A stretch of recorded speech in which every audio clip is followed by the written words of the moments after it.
When you let go of fear, the truth will appear, so simple and clear. When you let go of fear, the truth will appear, so simple and clear. There's a feeling inside, so deep and so wide, so open and free. When love is revealed, all beings are healed, so naturally. When you let go of fear, the truth will appear, so simple and clear.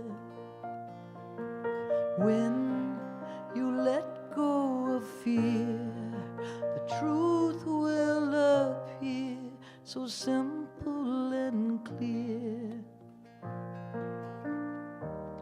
Let your light show the way, forever to stay in the circle of friends. Let your heart be the guide to lead you inside where love never ends. When you let go of fear, the truth will appear, so simple and clear. When you let go of fear, the truth will appear, so simple and clear. And when love overflows, you can only let go and be swept out to sea. This journey will end where it started, my friend, in the heart's mystery. When you let go of fear, the truth will appear, so simple and clear.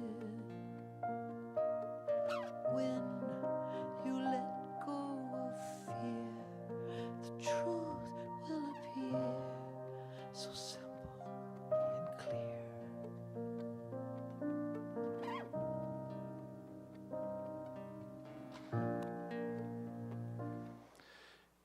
And our work is in the term that has been used in Unity and actually New Thought for many years is we want to demonstrate.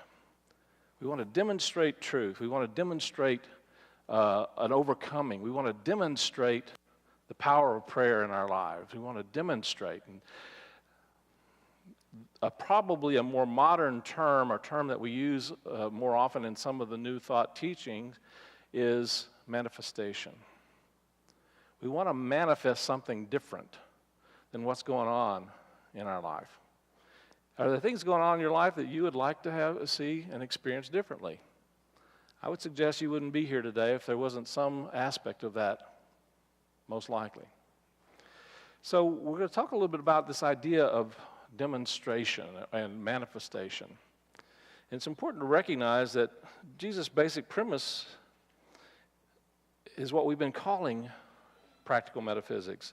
He says the key to scientific prayer, Eric Butterworth says the key to scientific prayer is what you experience will always depend on where you are in thought, in consciousness, in feeling, and in self-awareness. And so one of the things for us to recognize that, in other words, we are where we are not because of circumstances, but circumstances are what they are because of where and who we are. That circumstances come about as a result of who we are and who we think we are, who we believe we are, and who we believe and what we believe the world is and what we believe God is. But we have a tendency, I talked about this last week, we have a tendency when we are praying to be praying to something up there or something out there. That there's still this part of our consciousness that believes that God is somehow this being that somehow is separate from us. And part of our understanding in metaphysics and practical metaphysics is to begin to accept that God is not some being out there, but is an innate part of our own unique nature. And that it works not necessarily by some divine hand reaching down and changing and rearranging things, but by allowing something that is within us to come forth in a way that allows us to see differently, to understand differently, and to make different choices and decisions and actions, and to think differently. And in the very act of doing that, we are actually then creating and demonstrating something different, manifesting. See, interesting thing about the whole thing about demonstration, Eric talks about this. Oftentimes people come into this kind of teaching because there's a challenge or a problem in their life. Anybody know what I'm talking about? I suspect that we come into this kind of understanding because there's something that has been going on in our life that we have not been able to overcome or deal with. And so we begin learning these practices and these principles, and we learn how to pray and meditate, and we learn how to affirm and do all of those things because there's an idea, a belief system that we are needing to do something to overcome a challenge or difficulty or circumstance in life. And I personally believe that that's one of the ways that God, the universe, works. It basically puts us up against those things that we don't know how to overcome so that we can discover whatever it is within us that has the power and the ability to overcome that. But that's not the purpose, really, of these understandings and these teachings. It's probably, you might say, problems are showing up in our life because they're our training wheels. They're there to show us how to find that place within us where we can learn to balance the tricycle, the bicycle, whatever, in such a way that we are moving in the flow of life in a harmonious and balanced way. And interestingly enough, sometimes when we're off balance, there is a power that's there that is like the training wheels that shows us, wait a minute, there's a way to move back into that space of alignment with who and what we truly are. So Eric says, so fundamental then is the fact that you are where you are because of what you are and because of what you are in consciousness. Now, consciousness is a big word, but it has to do with our thoughts, our feelings, our attitudes, our beliefs, and our way of looking at things and seeing things. It's all combined into a term that we call consciousness. And consciousness is something that is not always conscious. Let me say that again. We're not always conscious of our consciousness. In fact, I would suggest that most of our consciousness is something that we have no clue about because it's what we refer to as being in our subconscious. It's really in that part of our nature where we are not consciously aware. And so the largest aspect of our life is being unfolded and manifested, not from just the thoughts that we're holding in our conscious mind, but from the accumulation of thoughts, attitudes, feelings, and beliefs that we have accepted from the world out here. And primarily from the earliest times of our life, from parents, siblings, teachers, playmates. We buy into all kinds of attitudes and beliefs, and we are absorbed into a way of thinking and feeling and seeing in the world that really is not really fully expressing the uniqueness of our divine nature, primarily because there's a mechanism within us that really wants to fit in, wants to be accepted, wants to be loved. It's not wrong, it's not bad, it's just part of the way that things are working here in this world. And so we accept thoughts and attitudes and beliefs and ideas that we don't even realize sometimes that we've accepted. So we get conditioned.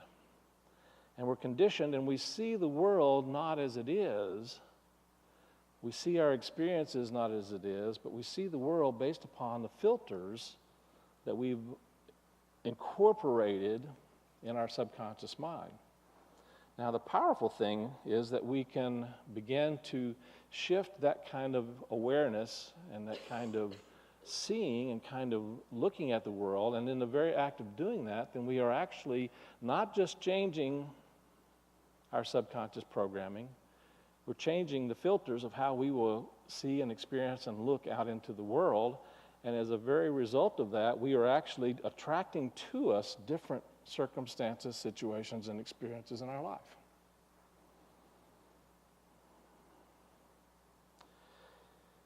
So, Eric says that the truth is not something that is, let's see, he says, I want to ask you something, first of all. He says, because even though this is essentially correct, we need to see it all in all perspective. Is the purpose of food to prevent starvation? Is that the purpose of food? Is the purpose of breathing to prevent asphyxiation? How many of you are still breathing right now? Let me get clear on what's, okay, yeah. Is that for the purpose to keep you from suffocating? And the point that he's trying to make in this analogy is this. We have a tendency to think that these understandings and these principles are for the purpose of overcoming some problem or difficulty or challenge in our life. And the interesting thing about that is, though, is that if we were to believe that somehow that the purpose of food was to keep us from starving, we will continually be looking for ways to keep from starving. And so we'll continue to look for problems, and the more we look for problems, guess what we find more of? Jesus said it this way. He said, "Seek and ye shall find." And that's how it's been translated, but I'm going to suggest to you I believe what he really said was, whatever you're seeking, that's what you're going to find. Whatever you're putting your attention toward, you're going to find more of it. And so if we are thinking that these metaphysical ideas and principles are for the purpose of overcoming problems, and we go out looking for ways to apply them to try and fix all of the problems that are going on in the world or in our life or in us, we're simply amplifying the possibilities of finding more problems to fix. And so the work is not really so much about trying to use these ideas and principles to overcome problems. They're really about helping us to understand that we are continually in the process of demonstrating. I call it creating. We are continually creative beings. And you right now, in this moment, are creating what you might experience in the next second, and the next second, and the next second, based upon what's going on within you in your consciousness. Now, you may not always be aware, as I said earlier, or conscious of what you have in your consciousness, and that's part of the work of this, is to become clearer about that awareness of what's in consciousness, so that you are then creating from a place of energy and awareness and thinking and believing and feeling, so that you are creating the kinds of life experiences that you want to experience. The purpose of metaphysics, the purpose of these teachings, are for you to experience thriving, Jesus said, I came that they may have life and have it abundantly. And that's, I believe, in all aspects of our lives. And so part of our work in metaphysics, well, Eric puts it this way. We're talking about the secret demonstration today. You may think that we're going to center on all our thoughts upon how to make a demonstration, how to get a job, how to heal yourself, how to overcome your problems. Obviously, this is implicit within all of it. But even as we're going to deal with the principle by which these things can happen, we want to be very sobering in helping you to understand that the whole idea of making demonstration has been misrepresented and misapplied. So these ideas, these principles are not really for the purpose of trying to fix all our problems. And when we try to use them that way, in a sense, we're actually kind of using them in a real sense against ourselves. Because we may fix, it's kind of like this. Here's an example. I use this example when I teach an amazing work from Louise Hay called You Can Heal Your Life. How many of you have ever read or know about that work? It's absolutely one of the most transformative works. So one of the essences of these ideas and these teachings is that, here's an example that comes to me. Kind of think about our consciousness in some way like an upside down pyramid. And so the point is down here, and then you have the base up here. And you've got four corners around the edge, right? And what we have a tendency to do is we use these principles, we begin affirming and say we have something that's a problem that's going on over here in our work life. And so we use these principles to run over here and do all kinds of affirmations, and then what happens, of course, is this pyramid begins to tilt. And then some other problem comes up. Maybe it's relationships. So we go over here and we fix all the stuff that's going on with our work, maybe, and then the relationship problems start coming up.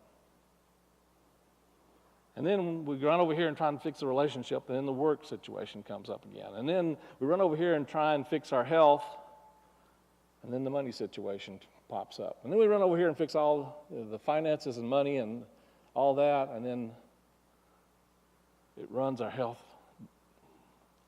So we sometimes find that we're running around trying to fix all of these problems, but we're not really dealing with the essence of what's going on.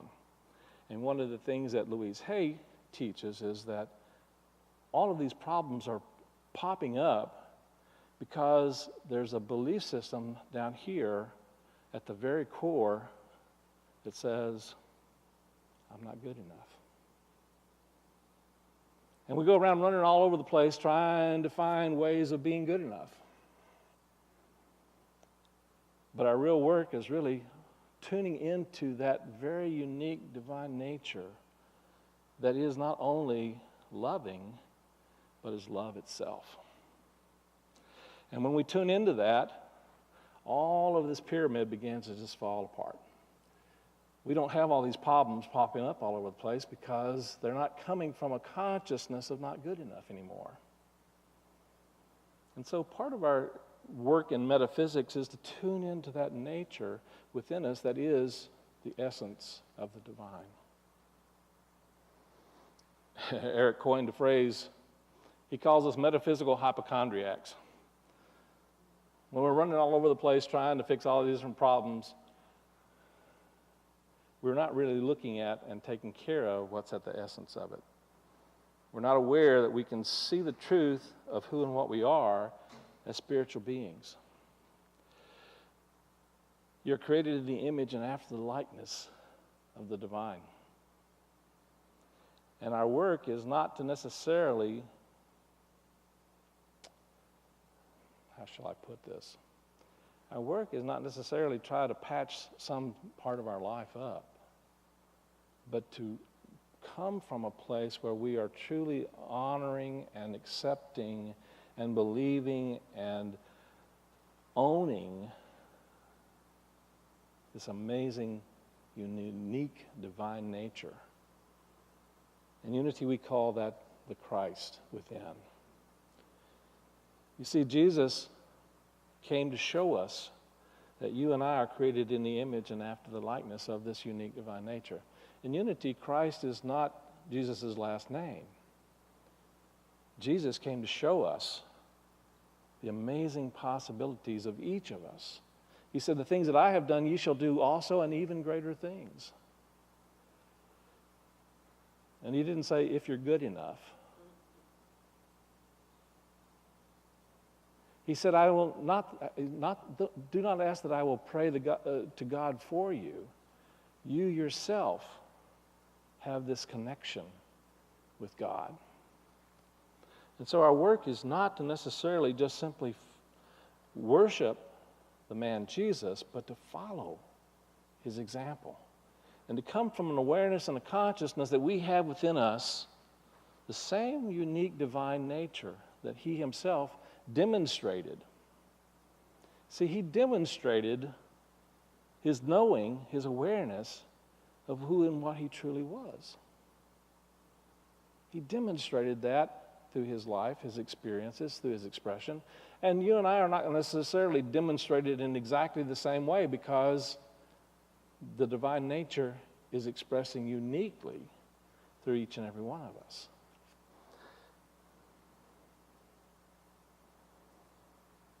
And so one of the things that Eric talks about and teaches us in this work is that the subconscious mind will always tend to outpicture itself in the world.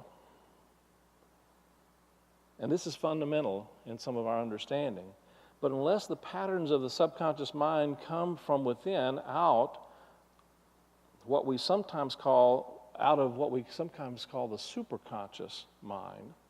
Now, the superconscious phase of mind is that part of ourself that really is in tune with and connected with our unique divine nature.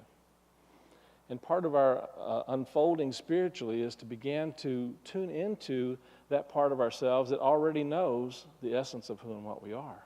See, there's a part of you that already knows that, doesn't it? But we have a tendency to simply run off of our programming rather than taking the time to really move back into that place within us where we really see and feel and know and accept our oneness with love, with our divine nature, with the unlimited power that created the stars. It's amazing the power that is residing in the very essence of who and what you are. This week in one of my coaching programs, one of my coaches said something that really struck me. And he said, there's only two things that keeping you from experiencing your dreams in life. Want to know what they are? There's only two things. One, you perceive an obstacle. And two, there's a resource missing. That's the only thing that's keeping you from experiencing your dreams right now. If there's some desire that you have in your heart, the only thing that's keeping you from experiencing the fullness of that desire is that some part of you believes that there's some obstacle that will keep you from that. Or there's some part of you that believes that you don't have the resource that you need to overcome that obstacle. And the truth is that the resource that you need to overcome that obstacle is not necessarily something out here, but it is something that is in here. And so part of the unfolding of our dreams is not to necessarily get something out here to change so that we can have our dream, but to allow ourselves to be unfolded in such a way that either we no longer see the obstacle, and the obstacle is just an apparition, which oftentimes is the truth. It's a belief system. It's a limiting belief, a belief that says, I can't. I think it was Henry. I was trying to think of this quote. I think it was Henry Ford. He said, if you believe you can or you believe you can't, you're right. And so there's a belief system somewhere in there that says you can't have it, or I don't deserve it. And none of that's true. You see, you wouldn't have the desire. One of the things Eric really says very clearly in here, You wouldn't have this desire if the universe wasn't trying in some way, if God wasn't trying in some way to manifest it. But God, as Eric says, can do no more for you than God can do through you. Let me say that again, because it's an important awareness. God can do no more for you than God can do through you. God can do no more for you than you can allow God to do. And so God doesn't necessarily make all of these changes without first you opening your awareness, your consciousness to the greater possibility of having what it is that you desire. And so one of the things that you might want to consider and ask yourself is, when you have a desire, Eric says, ask yourself, what does this desire mean? What is this desire trying to show me? What is this desire trying to teach me? Emily Cady wrote an amazing work called Lessons in Truth. I know many of you are familiar with that one.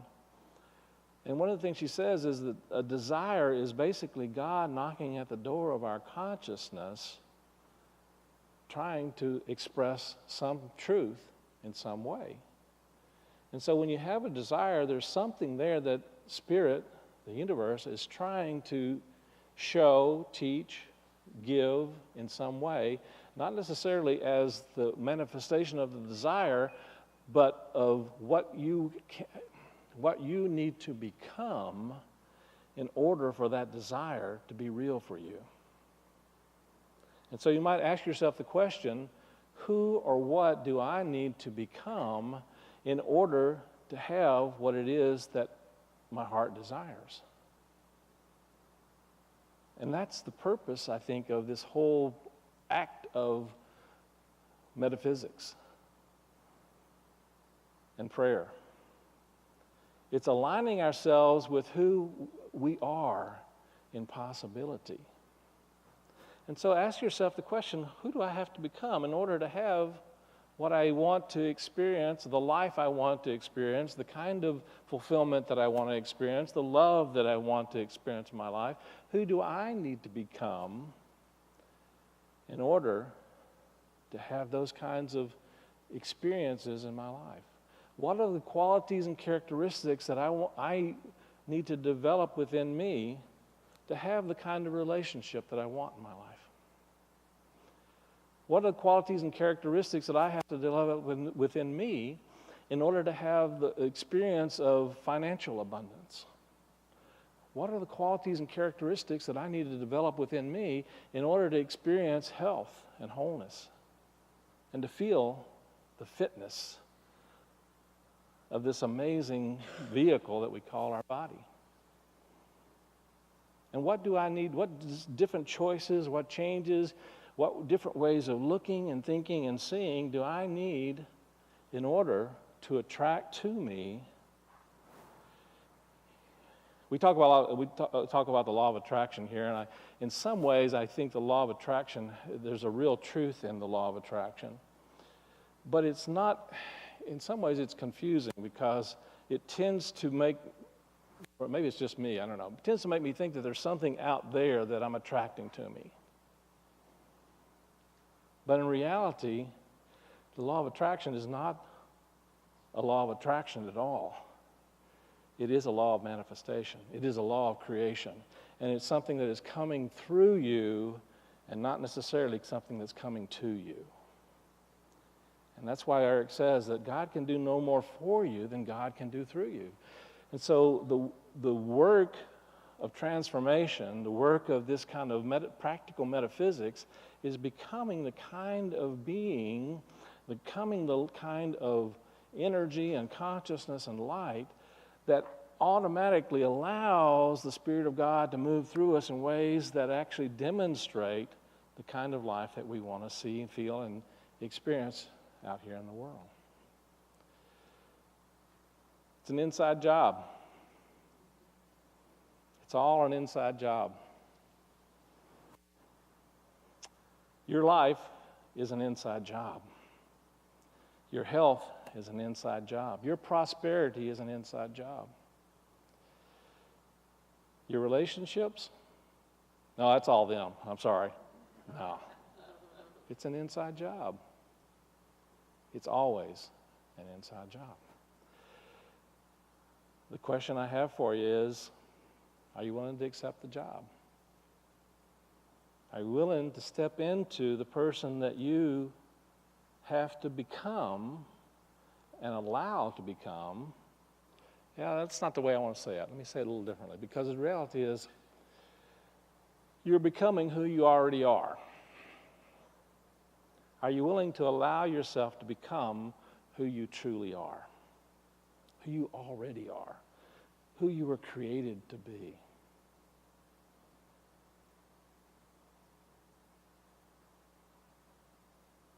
Are you? I know sometimes, I'll be honest with you, I'm not. Sometimes being who I was created to be scares me. Because there's a part of me that kind of gets comfortable. But if you really want to experience the kind of life that Spirit is calling forth from within you, take the job. Accept the responsibility. Accept the awareness that you are in the process right now of creating your next moment and your next tomorrow and your next week. And it's happening right now in this moment. So love yourself into that possibility of who you have been called to be here. And that's our lesson for this week and probably the rest of our lives. Let's move into our meditation time. So let's take a nice deep breath into the heart space.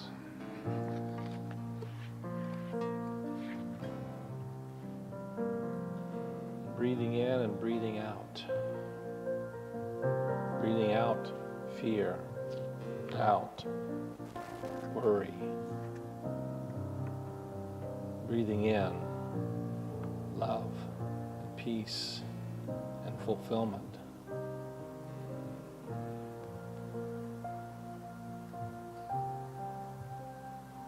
And just notice if there's any desire of your heart that arises.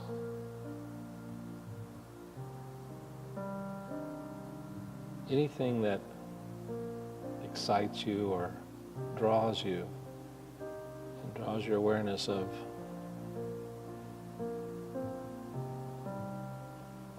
some experience or circumstance, condition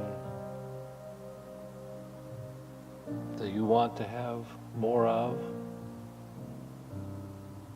or even you want to release. Just know that it's already within you. And you have been excited by it because something of the divine process has been incited within you. And that insight is a remembrance. It's a remembrance of what has actually been yours from the very beginning of time. A wholeness, a fulfillment. And so take this moment to just say yes to it, to acknowledge it, to accept and allow.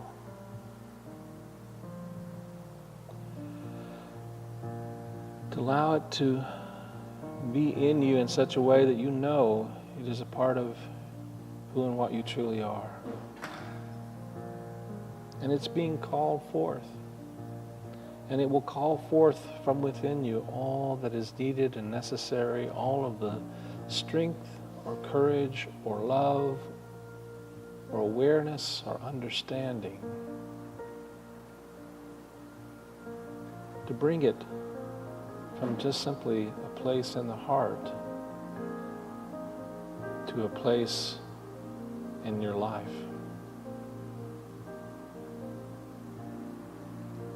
And you'll be given awareness as you need it to step forward into that experience, into that life. And so let a feeling of gratitude come into you that you've been given, that you've been able to perceive and to sense and to experience it.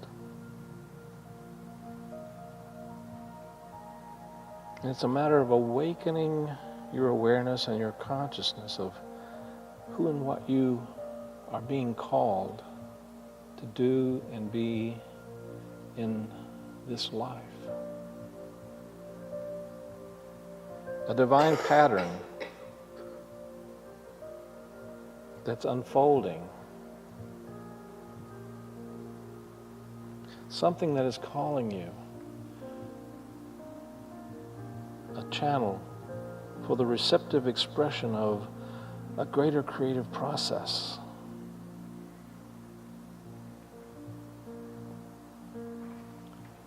And so begin to see yourself as a part of this process, divine process of creation. And know that there is something more calling you.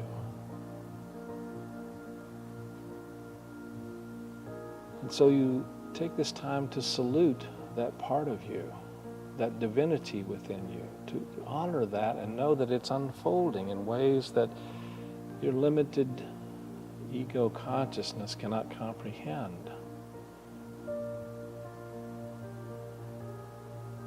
And you take this time to set aside the fears, the doubts, the limited thoughts,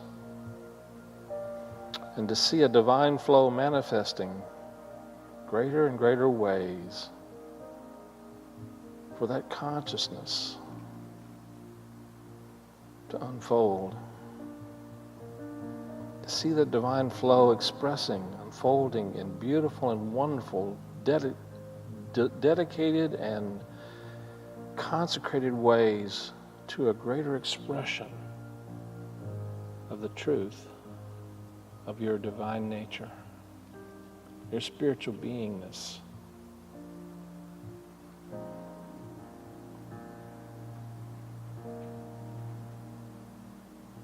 And so we open ourselves to this unfoldment,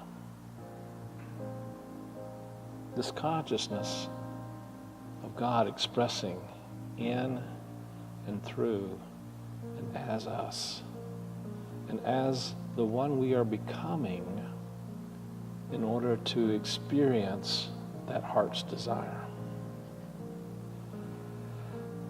Let yourself feel a feeling of gratitude, knowing that it's already unfolding for you.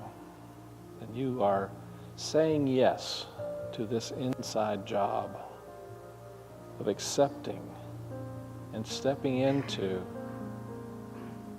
this greater version of you. Thank you, thank you, thank you, Blessed Spirit.